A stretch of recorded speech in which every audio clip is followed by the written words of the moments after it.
The experiment that replaced pain with music, and drove people insane. It began with a promise. A revolutionary clinical trial in the late 1970s, carried out under heavy secrecy in a European research facility, aimed to do the impossible, eliminate physical pain by replacing it with sound, specifically, a carefully composed sequence of musical tones that would override the body's pain response. The experiment was officially titled Auditory Nociception Reassignment Program, or ANRP. But among insiders, it was whispered by a different name. Symphony Null. The lead neuroscientist, Dr. Emil Werner, believed pain was nothing more than a code, a warning system wired into the nervous system. If that signal could be intercepted, why not replace it with something else? Why not beauty instead of agony?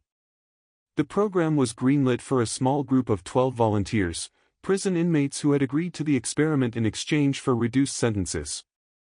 They were surgically implanted with a prototype neural modulator, connected directly to the spine and brainstem. Instead of letting pain reach the brain, the device would trigger a musical tone, a short melodic phrase, that matched the severity and location of the pain. So a stubbed toe might trigger a harp note, a cut on the arm, a flute trill, a severe burn, a rising violin crescendo. For the first few days, it was miraculous. Patients smiled through injuries. One man broke his wrist during a fall and simply laughed. Another suffered a tooth abscess and described the pain as a haunting lullaby that made me weep, but not from hurt, just from beauty. Doctors hailed it as a breakthrough. But by week 2, something had changed. The music wouldn't stop. At night, the patients began to complain they were still hearing the tones, even when uninjured. Then they began reporting phantom injuries, imagining they had cuts, bruises, even dismemberments, just to experience new melodies. One man intentionally stabbed his thigh with a pen just to hear the cello again. Dr. Werner grew concerned when patient journals began including disturbing descriptions. The music is inside me now. It hums behind my teeth. I feel nothing anymore, just sound.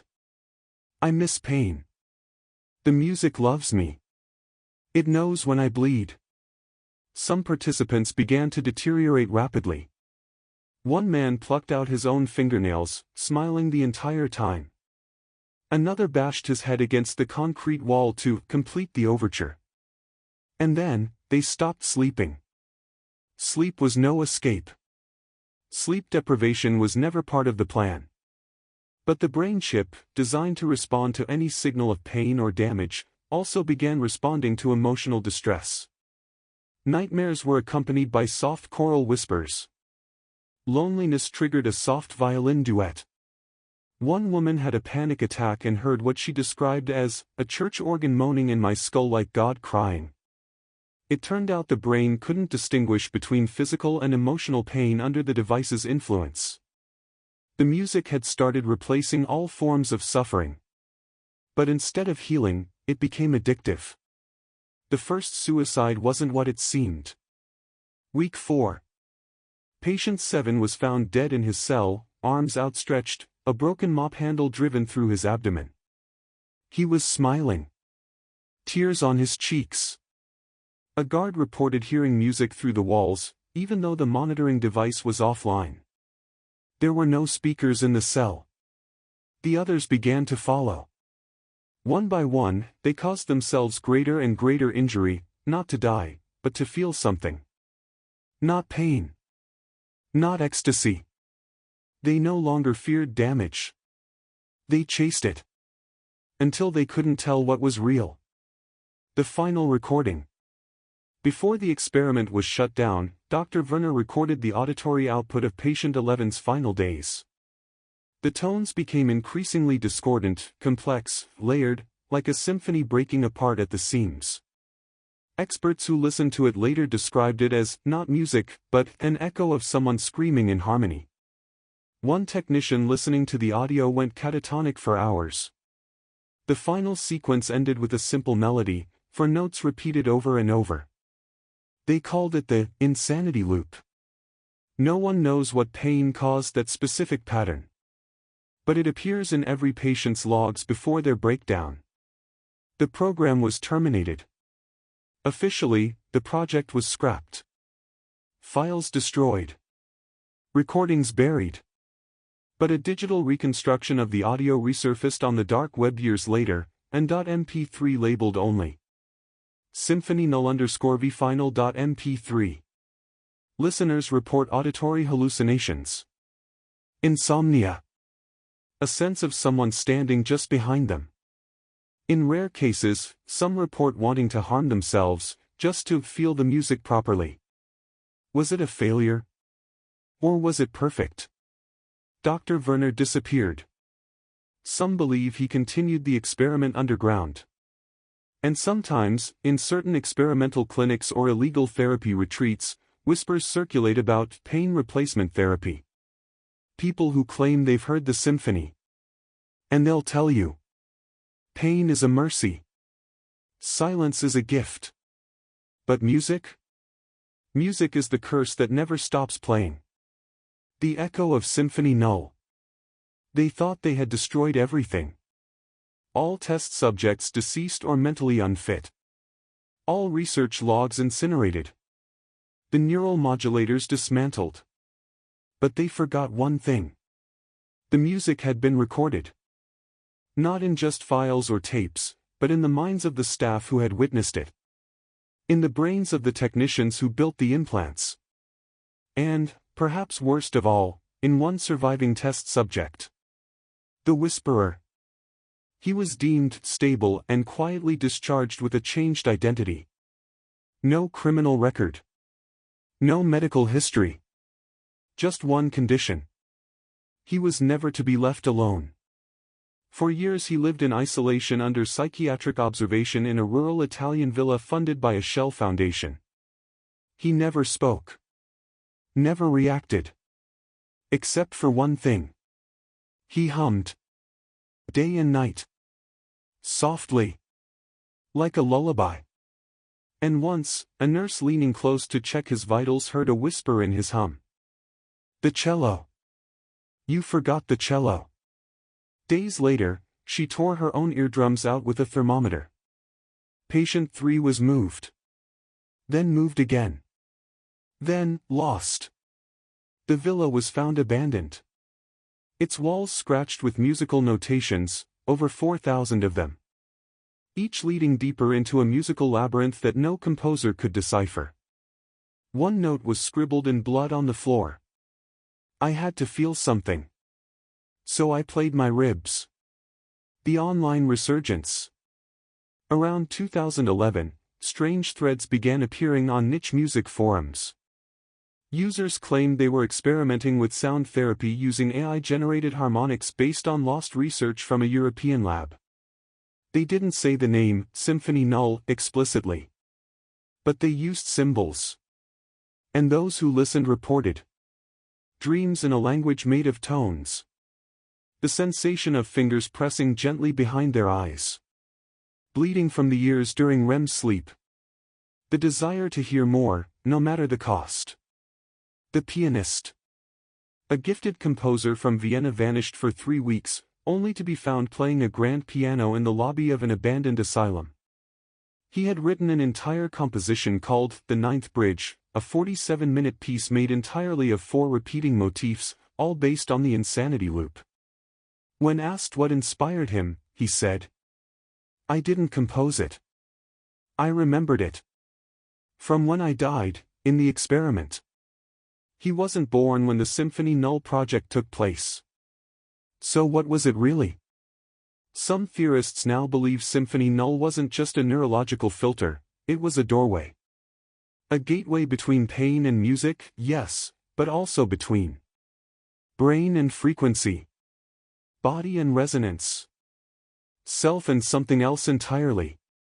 Something that lives in frequencies. Something that hears us when we hurt, and sings back. There's a term for it now on deep forums. The harmonic inversion. A theory that suggests music, when tuned just right, can replace parts of the soul. The government denial. In 2019, a Freedom of Information request exposed redacted files from a NATO-adjacent psychological unit.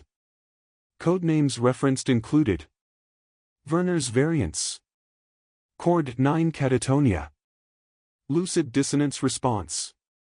One document included a hand-scrawled phrase in the margins. They didn't go mad because of the music. They went mad because they knew it was beautiful. Now, it's spreading again. Every few months, a strange MP3 surfaces. It's just a few seconds long. 4 notes. Low quality. Tinny. Forgettable. But those who hear it often dream of a white room, a surgical table, and a figure humming beside them. And in every dream, they wake up just before the 5th note. Because the 5th note, they're told, ends everything. Some say it never existed. Others say it's the final release. But those truly infected believe something else. The 5th note is silence. And once you hear it, you'll never stop bleeding. The Black Choir and the 5th note. They tried to bury it. But sound travels. After the resurgence of Symphony Null among underground music therapists, something darker emerged, a private network of audio researchers calling themselves the Black Choir. They operated through invitation-only Discord servers, pirated brainwave scanners, and stolen EEG software. Their stated mission? To find the 5th note. To hear what only the dead were meant to hear. Most wrote them off as LARPers, fringe cultists pretending to be sonic scientists. But then, the Lisbon incident occurred. The Lisbon incident. July 2022. A boutique music therapy clinic in Lisbon announced a one-night-only performance titled Nocturne for the Unbroken Spine. Only 13 attendees. Each wore EEG headbands. Each signed a waiver acknowledging cognitive drift and emotional destabilization. What happened next is still under investigation. 5 attendees suffered instant nosebleeds during the second movement. 3 had grand mal seizures at the 5th tonal shift. 2 entered a catatonic state, smiling with eyes wide open. And one, only one, stood up at the end of the performance and whispered, "It's not a note. It's a name." They died 7 minutes later of unexplained brain hemorrhaging. Their final EEG signature. Then flatline. The 5th note was never played. It was heard anyway. The Black Choir's real goal. Leaked transcripts suggest the Black Choir believes the original Symphony Null was not a failure, but an incomplete ritual. According to their notes, pain is primal. Music is divine. When you replace the former with the latter, you open a channel. A channel to something older than memory. Something that responds in harmony. They call this being the resonant one. An entity or force that doesn't speak in words but replies to frequencies.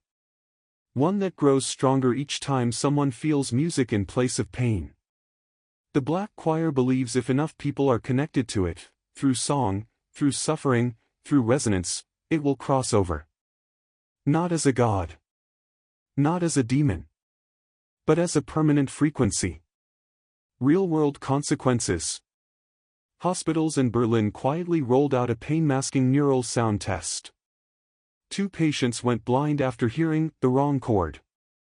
A school in Kyoto shut down after a teacher played a mysterious lullaby to calm children during an earthquake drill. 9 students refused to speak for days. 1 child carved musical notations into her desk with her teeth. A TikTok trend emerged briefly in 2024 called Pain Swap. Users self-inflicted minor injuries while playing audio files tagged with symphonynull.vst. 3 influencers vanished. Their final videos had audio tracks that pulsed in the exact harmonic ratio. The final message from Dr. Werner.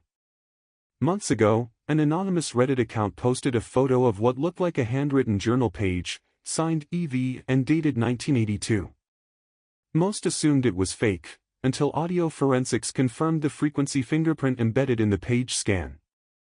The note read, They thought I was erasing pain. I was building a bridge. I heard it once. The real fifth note. It's not a sound, it's what comes after sound. Silence so loud it breaks the soul.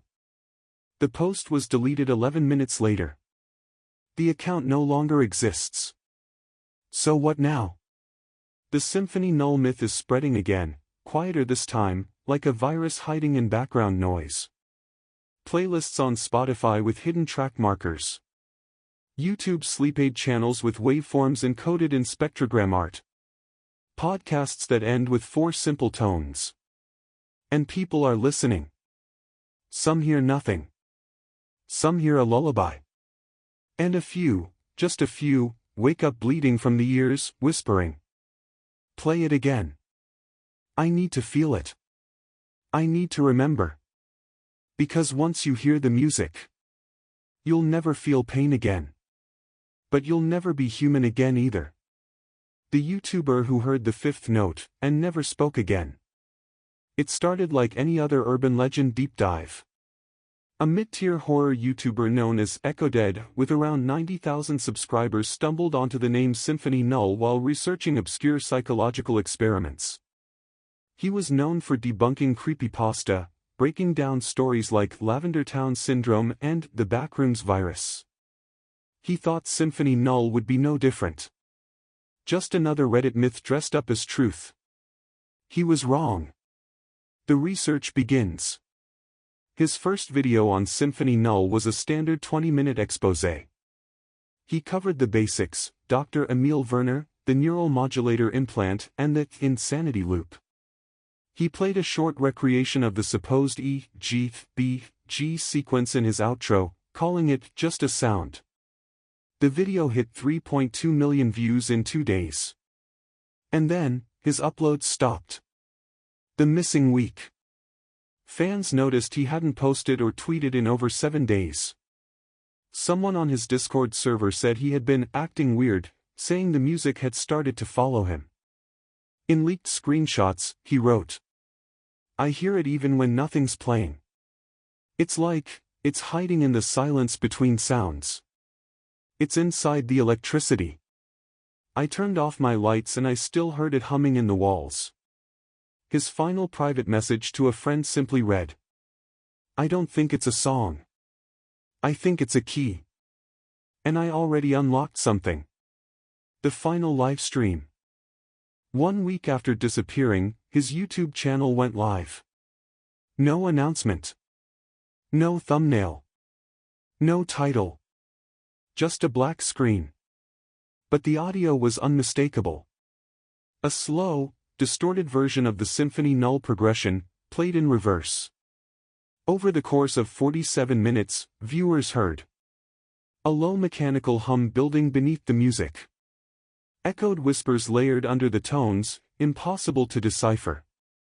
And then, exactly at the 45-minute mark, a sharp, slicing violin shriek that caused thousands of headphones to glitch and one viewer to suffer a seizure on camera during a reaction stream. At 47:11, a face appeared for 3 seconds. Not EchoDead's face. Something older. Wax-like. Half-formed. Mouth open in an impossible scream. Then. Aftermath. The video vanished. The stream was never archived. YouTube said no such live stream existed. No record in the back end. But 2 people downloaded it before it vanished. One tried to sell it on the dark web. She was found a week later, having pierced both eardrums and lips sewn shut with audio cable. The second was a music student from New York. She released an original piano piece called Echo in E minor, for those who forgot pain. She vanished the day after uploading it. EchoDead's return. Weeks later, the channel reactivated with a 12-second video. Title, I Heard It. Thumbnail, pure white. Audio, 4 notes. E, G, B, G. At the end, EchoDead appears on screen. He's sitting in a dark room, eyes bloodshot, expression empty. He opens his mouth to speak, but no sound comes out. He just stares. And then he smiles. They say the fifth note isn't meant for us. That it was never supposed to be heard by humans. That the original experiment, Symphony Null, was never about healing. It was a beacon. Every time someone hears the insanity loop, it responds. And when you finally hear the fifth note, you don't scream. You don't faint. You don't die. You just go silent. Because something else starts speaking through you. You are not the composer anymore. You are the instrument. And now, the music is spreading. In phone vibrations. In tinnitus. In the hum of your fridge at night. In the background static of silent YouTube ads. The fifth note doesn't need to be played anymore. It just needs you to listen. The composer who heard the fifth note, and saw the shape of God. His name was Elian Groves. An avant-garde composer. Obsessed with forbidden frequencies. A known recluse who believed music could bend the shape of consciousness. He had been following the Symphony Null myth for years. And he didn't just want to hear it. He wanted to finish it. The construction of the fifth note. Using old EEG scans, dark web schematics, and audio blueprints supposedly traced back to the original neural implant lab, Elian built what he called the resonant cage. It was a soundproof chamber lined with bone-conducting speakers, tuned precisely to the human pain threshold, and outfitted with live biometric feedback software.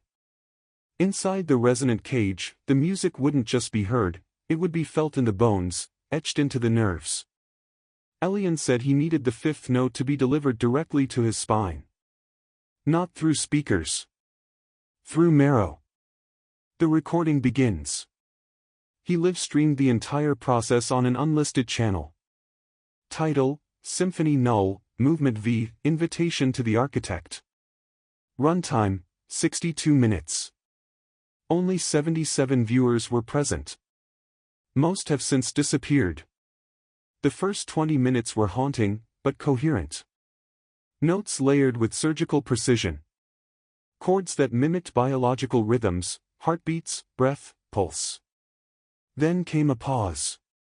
A silence that stretched for almost 4 full minutes.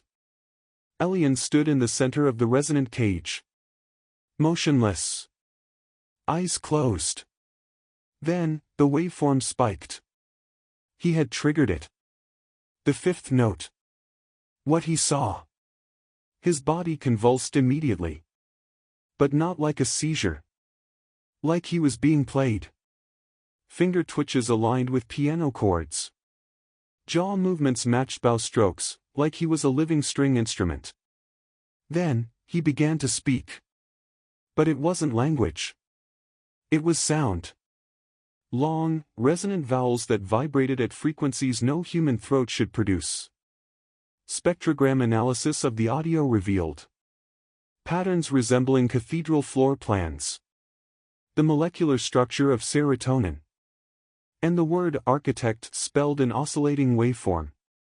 Then, for exactly 3.1 seconds, Elian began to weep. He whispered, "I see it. I see the shape. There's a cathedral inside pain. And he's waiting inside the choir." The ending no one survived. At minute 59, every speaker emitted a tone beyond recorded range, but one that rattled the bones of those watching live. Most described the final moments as like dying and being born at the same time. Like a scream folding backward into laughter. Like God humming your name with his teeth. Elian's skin began to split at the seams. Not torn. Unzipped. Like something beneath wanted to come out. The stream cut to black. And all that remained was an audio file. nullv5_architect completed.wave. No one has decoded it fully. Those who try begin to report. Bleeding from the gums when they hear low tones. Feeling invisible hands tuning their spine while they sleep. And the recurring dream of a black cathedral, where sound pours through stained glass windows like blood. Plus the final theory. The fifth note isn't just sound. It's an invitation. A harmonic fingerprint that only certain minds can interpret. A blueprint for building a resonant vessel, a body tuned to receive something older than creation. Something that sings in silence and screams in harmony. Elian wasn't trying to hear it. He was trying to become it. Pain was the lock. Music was the key. And the fifth note is the door. You still want to listen, don't you? You want to hear what they heard. Just once. Even if it costs you your voice. Your sleep. Your mind. Your soul. Because once you hear the fifth note, you will never stop echoing.